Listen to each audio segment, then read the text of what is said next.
मई का महीना था। उत्तर प्रदेश के इस छोटे से गांव में सूरज जैसे आग उगल रहा था। दोपहर के समय गांव में ऐसा सन्नाटा पसरा रहता था जैसे कोई कर्फ्यू लगा हो। परिंदे भी पेड़ों की छाव में दुबक कर बैठे रहते थे। लेकिन असली मुसीबत तो रात को शुरू होती थी, जब सूरज ढलने के बाद भी जमीन से निकलती आंच कम होने का नाम नहीं लेती थी। अरे भाई हरी, इधर देखो। खेत का काम करके आते आते तो शरीर बिल्कुल पसीना पसीना हो जाता है। इतनी भयंकर गर्मी है कि क्या बताएं। मन करता है बस घर पहुंचूं और खा पी के सो जाऊं। लेकिन भाई, इस घर में घुसते ही ऐसा लगता है जैसे किसी जलती हुई भट्टी में कूद गए हों। बात तो तुम्हारी सौ आने सच है राघव। खेत में तो फिर भी ऊपर से सूरज परेशान करता है, वहां हवा तो मिल जाती है, पर इस कोठरी में तो सांस लेना भी दूभर है। ये दीवारें रात भर तवे की तरह तपती रहती हैं। और ऊपर से ये गरीबी, मटके का पानी भी उबलने लगता है। हम इतने बेबस हैं कि एक छोटा सा बिजली का पंखा खरीदने का पैसा भी नहीं है हमारे पास। शहर के लोग तो एसी और कूलर में सोते होंगे, उन्हें क्या पता कि रात भर पसीने में भीग कर जागना क्या होता है। रात भर नींद नहीं आती भाई, बस करवटें बदलते बदलते सुबह हो जाती है। शरीर टूटने लगता है। कल तो मैं खेत में काम करते करते गिर गया था। कमजोरी और गर्मी ने जान निकाल दी है। भाइयों, मुझे लगता है आज भी अंदर सोना मुमकिन नहीं होगा। अंदर तो घुटन से दम घुट जाएगा। क्यों ना हम आज घर के बाहर उस पुराने बरगद के पास खुली जगह पर अपनी खटिया बिछा लें। वहां कम से कम थोड़ी बहुत ठंडी हवा तो चलेगी, ना पसीना होगा, ना ये बेहिसाब घुटन। अरे वाह, ये तो बहुत बढ़िया तरकीब है। आराम से खटिया बिछाएंगे और आसमान के नीचे मजे की नींद लेंगे। क्या कहते हो राघव? लेकिन भाई, गांव के बड़े बुजुर्ग तो यही कहते हैं कि रात को गांव की सीमा के पास बाहर सोना खतरे से खाली नहीं होता। सब कहते हैं कि अंधेरा होने के बाद उस पुराने रास्ते पर कुछ ऐसी चीजें घूमती हैं जिन्हें कोई देखना नहीं चाहता। अरे राघव, तू तो हमेशा से ही डरपोक रहा है। ये सब पुरानी बातें हैं। क्या गरीबी से बड़ा भी कोई डर है? जब गर्मी से जान निकलेगी तब क्या वो बुजुर्ग बचाने आएंगे?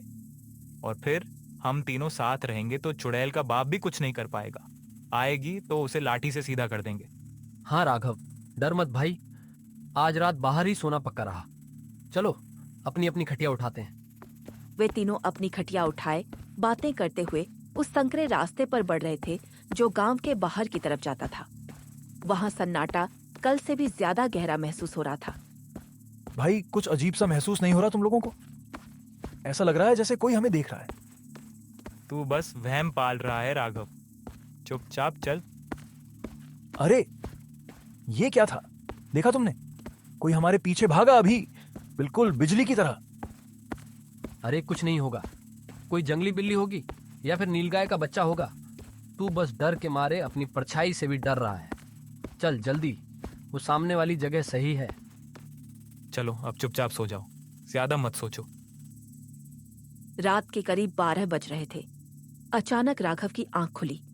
उसे महसूस हुआ कि हवा अचानक से बहुत ठंडी हो गई है। इतनी ठंडी कि उसकी हड्डियों में सिहरन होने लगी। उसे जोर से पेशाब महसूस हुई। ये अचानक इतनी ठंड कैसे होने लगी? अभी तो आग बरस रही थी।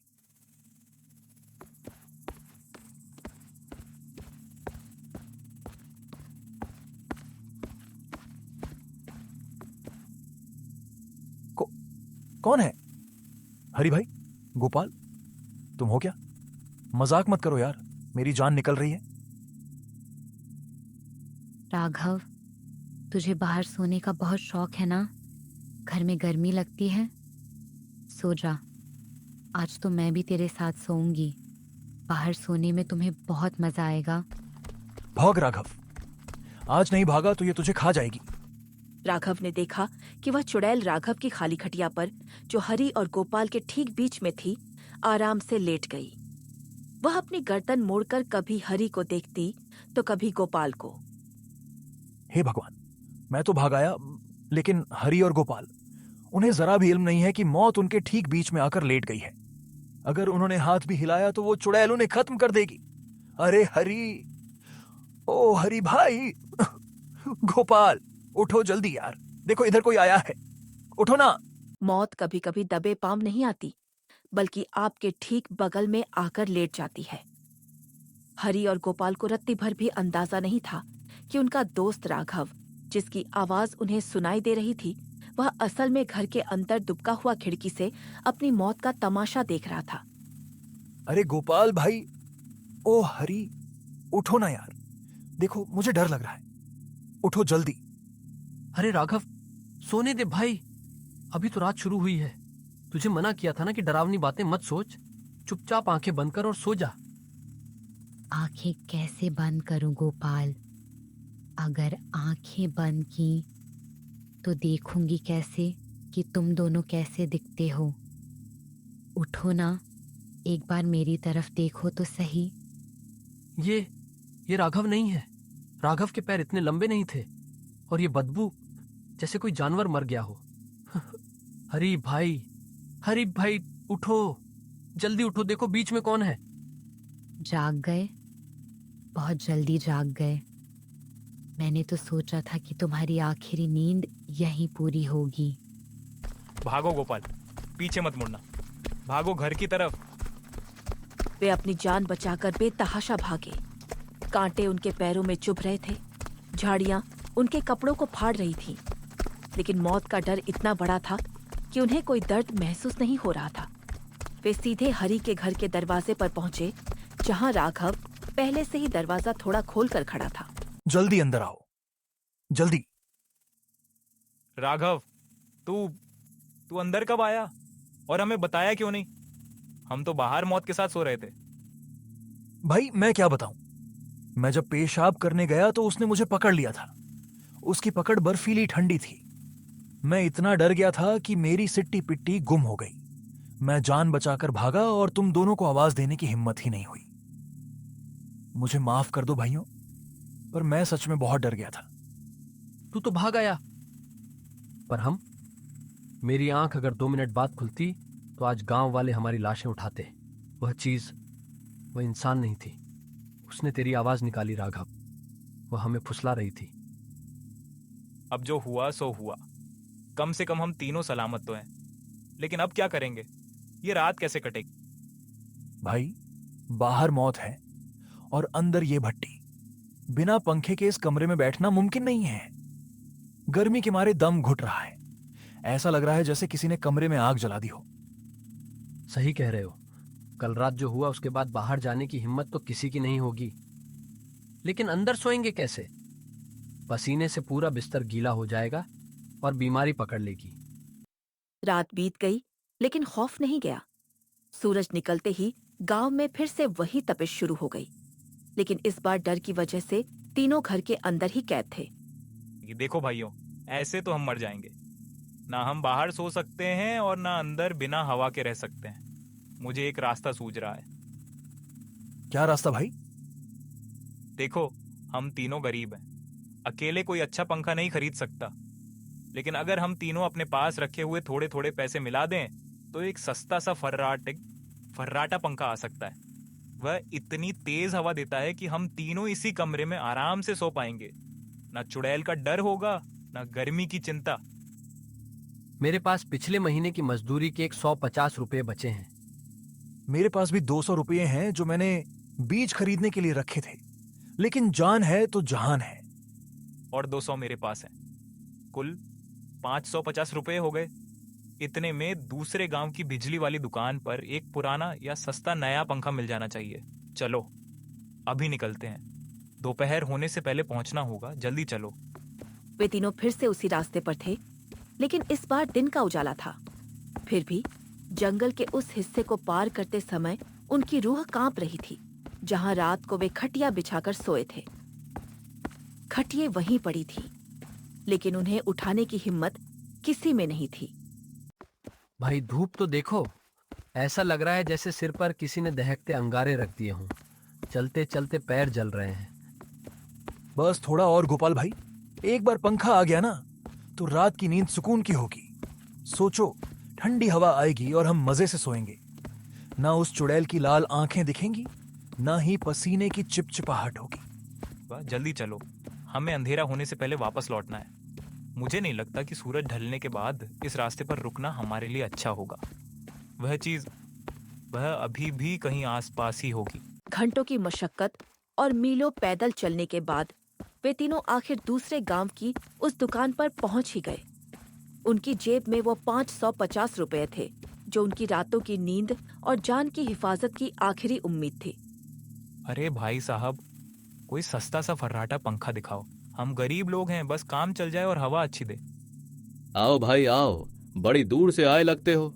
ये देखो, ये वाला नया मॉडल है, लोहे की जाली है और मोटर भी मजबूत है। इसकी हवा ऐसी है कि तुम तीनों को एक साथ ठंडी कर देगी। 600 रुपए का है। अरे भाई साहब, हमारे पास कुल मिलाकर 550 रुपए ही जुड़ पाए हैं। हम बहुत दूर से पैदल चलकर आए हैं, बड़ी मुश्किल से पैसे जोड़े हैं। कल रात तो गर्मी ने हमारी जान ही ले ली होती। थोड़ा रहम करो, 550 ले लो। चलो ठीक है, तुम लोग गरीब और परेशान दिखते हो, ले जाओ 550 में। लेकिन एक बात याद रखना, ये पंखा बहुत तेज चलता है, कभी कभी हवा के साथ साथ ये कुछ और भी खींच लाता है। उन्हें पता था कि अंधेरा होने से पहले उन्हें उस जंगल को पार करना है। कल रात की यादें अभी भी उनके जहन में ताजा थीं। जैसे जैसे वे जंगल के करीब पहुंच रहे थे, पक्षियों का चहचहाना बंद हो गया और एक अजीब सा भारी सन्नाटा छाने लगा। चलो भाई, जल्दी निकलो, अंधेरा होने से पहले जंगल पार करना है। आज फिर से उस रास्ते पर डर लग रहा है। जल्दी चलो गोपाल भाई, तुम पंखा संभालो, हम तुम्हारे साथ साथ चल रहे हैं। बस 1 घंटा और फिर हम अपने गांव की सीमा में होंगे।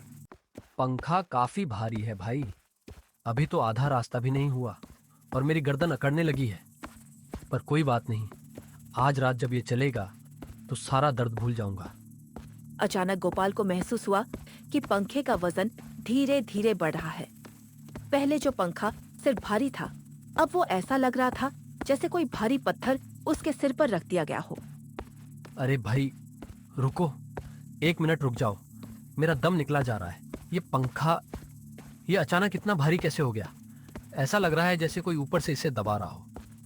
अरे गोपाल भाई, तुम थक गए होगे, सुबह से पैदल चल रहे हैं, भूख और प्यास से शरीर टूट गया है, इसलिए वजन ज्यादा लग रहा है। लाओ, थोड़ी देर मुझे दे दो। नहीं हरी भाई, मैं ले चलूंगा, पर सच में अभी तो हल्का था, अब तो मेरी गर्दन नीचे धंसी जा रही है। ऐसा लग रहा है जैसे कोई मेरे ऊपर और आकर बैठ गया हो। गोपाल भाई, पंखा नीचे फेंको, भागो।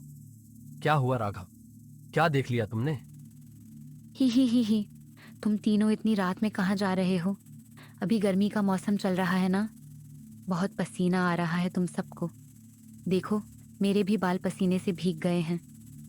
तू फिर आ गई, हमें जाने दे। हमने तेरा क्या बिगाड़ा है? हम बस अपने घर जाना चाहते हैं। घर तो तुम तब जाओगे जब मैं चाहूंगी। मुझे ये पंखा बहुत पसंद आया है, इसे यहाँ जंगल में लगाओ, मैं यहाँ ठंडी हवा खाऊंगी।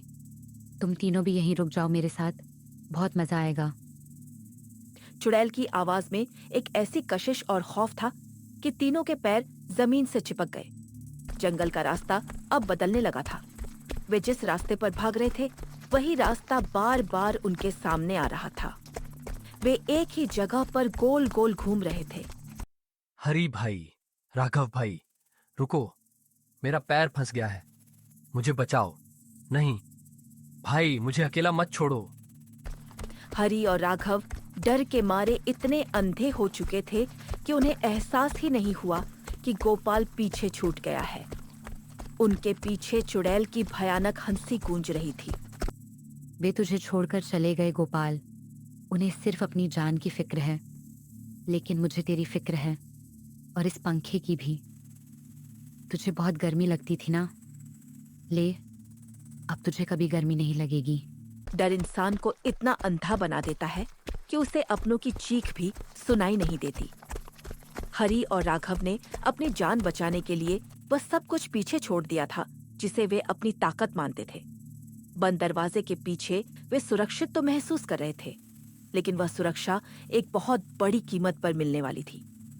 राघव, जल्दी जल्दी दरवाजा ठीक से बंद कर। वो साया पीछे ही होगा, कुंडी लगा दे। लगा दी हरी भाई, लगा दी। आज तो मौत छू कर निकल गई। वो कितनी भयानक थी, उसकी आंखें। लेकिन हरी भाई, गोपाल कहाँ है? वो तो हमारे ठीक पीछे ही दौड़ रहा था ना। क्या गोपाल पीछे नहीं है? मुझे लगा वो तुम्हारे पीछे आ रहा है। अंधेरे में मुझे लगा तुम दोनों साथ हो। हाँ नहीं हरी भाई, गोपाल तो पंखा लेकर आ रहा था। मुझे लगा वो तुम्हारे साथ आगे निकल गया। हे भगवान, वो जंगल में ही रह गया। वह रात उनके जीवन की सबसे लंबी और डरावनी रात थी। बाहर गोपाल की जान जा रही थी या जा चुकी थी, और ये दोनों अंदर डर के मारे सुबक रहे थे। वे चाहकर भी दरवाजा नहीं खोल सकते थे। हरी भाई, हमें वापस जाना चाहिए। गोपाल हमारा भाई जैसा था। वो अकेला उस चुड़ैल के सामने क्या कर रहा होगा? पागल हो गए हो क्या राघव? इस अंधेरी रात में उस जंगल में वापस जाना मतलब खुद अपनी लाश सजाना है। तुमने देखा नहीं वो साया गोपाल के पंखे पर बैठा था? वो उसे ही लेने आई थी। अब हम कुछ नहीं कर सकते। सुबह होने का इंतजार करना ही होगा। पर मेरा मन कचोट रहा है। बेचारा गोपाल हमारी वजह से पंखा लेने गया था। हमने उसे बोझ उठाने दिया और जब मुसीबत आई तो उसे अकेला छोड़ दिया। लो, अपना पंखा ले लो। ठंडी हवा चाहिए थी ना, ले लो, गोपाल ने पहुंचा दिया है। जैसे ही सूरज की रोशनी जमीन पर फैली, हरी की हिम्मत थोड़ी बढ़ी। उसने कांपते हाथों से दरवाजे की कुंडी खोली। उसे उम्मीद थी कि शायद गोपाल दरवाजे पर बैठा होगा और कहेगा कि भाई मैं बच गया। लेकिन जो उसने देखा, उसने उसकी चीख निकाल दी। किया गोपाल। गोपाल भाई, ये क्या हो गया? उठो भाई, हमसे गलती हो गई, हमें माफ कर दो।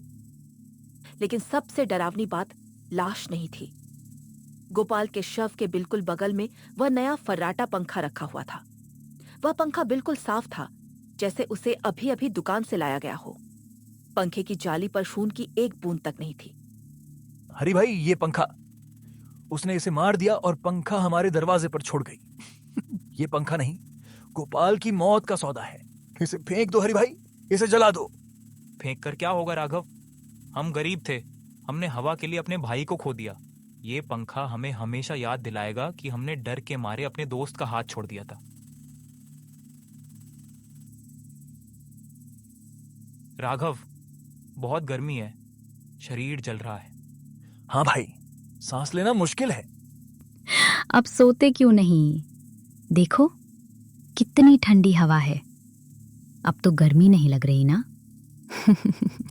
कहानी का अंत यही होता है, पर डर का नहीं। वे दोनों अब हमेशा के लिए उस साए के साथ रहने को मजबूर थे। उन्होंने पंखा तो पा लिया, लेकिन सुकून हमेशा के लिए खो दिया।